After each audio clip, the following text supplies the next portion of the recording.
Hi, it's Elizabeth, and I have got a story for you and a really good LED light. Well, I think it is anyway. So let's see what happens. And this story is about feeling invisible.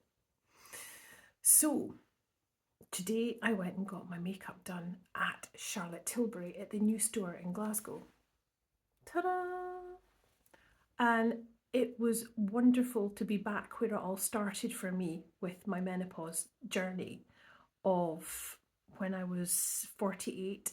I used to be brunette, I stopped dyeing my hair, and I'd been putting up with baffling symptoms that I didn't know what they were until I hit menopause and realised that it was perimenopause because I didn't know menopause had a support act. So the psychological symptoms that crept up on me long before the physiological ones turned up were crippling. And I decided to have a full meltdown. Didn't decide to, it kind of just happened, but I'm just trying to make light of it. Because once you know better, you do better. And that's why I'm speaking like this with you now, if you're choosing to watch this. What happened to me when I was 48 was I decided to stop dyeing my hair. It used to be brunette, and then I just let it come in silver. But in that funny in-between period of stripping out my hair colour and looking like I used to be a very obscure member of a long forgotten punk band from the 80s, because it went like strawberry blonde, yellowy blonde, and I didn't know how to take care of it. And I had to seek professional help from a really good hairdresser called Rosie in Glasgow. And she helped me get to where I am now with the colour, which was astonishing. But something else that happened was I'm self-employed, I'm a massage therapist. And I was sitting on the train one morning and I knew I had the first hour of my day free because nobody had booked in. And I sat on the train and I don't know what happened, but I burst out crying. Anyway, me bursting out crying took me to House of Fraser and took me to the Charlotte Tilbury counter where I met this amazing woman called Afua. And I sat in her chair after she'd asked me how she could help, and I just basically burst out crying and was like, menopause, everything else, changed my hair colour, don't know what to do, still doing my makeup the same way that I did when I was in my 20s, my love of, gothic black eyeliner, and it just wasn't cutting it anymore. My skin tone had changed, it was all going on. And Afua was a brilliant listener, a fabulous makeup artist, and I left there feeling 10 feet tall. And then what she did was she put me upstairs to a personal dresser, a lovely lady called Annabelle Stewart, who's now got her own clothing line, which is astonishing.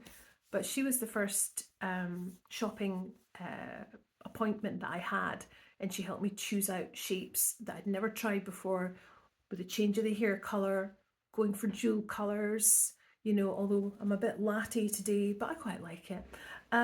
But yeah, stronger colours more or less always suit me better. And it was just like, I don't feel invisible anymore. And before I started to make this video, I actually Googled to see what would come up, just to give me some ideas from the conversation about how to feel less invisible. And it turns out that it's a topic that a lot of women are searching for.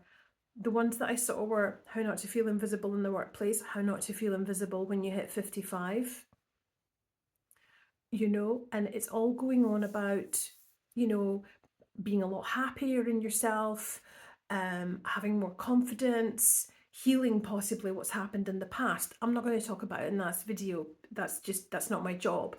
But taking it back to the Charlotte Tilbury, before that, when I was 40, so about 15 years ago, when I was 40, I was made, my role was made redundant.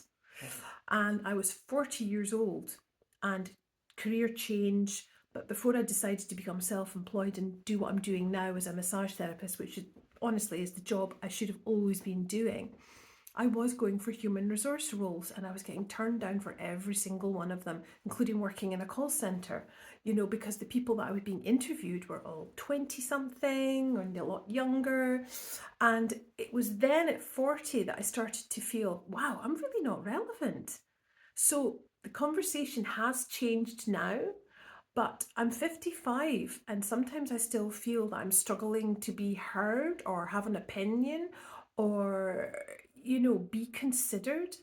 And I went back to Charlotte Tilbury's opened up a new shop in Glasgow, and I got invited in to do a makeup lesson, which was just lovely of them. So I went in, and this is the result. And it just gave me a little bit of a zhuzh up. And the makeup artist Nicole was, with me. And what I noticed and what I absolutely loved, but at the same time, I was like, wow, this is a sign of the times. The women either side of me were maybe a little bit younger than me, but I knew exactly what they were going through because they were starting to feel invisible as well. Maybe because they were focusing on being a mum, focusing on being whatever else they are in their household, focusing on their job and not focusing on themselves, which is where all the stress reduction can start truly, when you start to focus on yourself.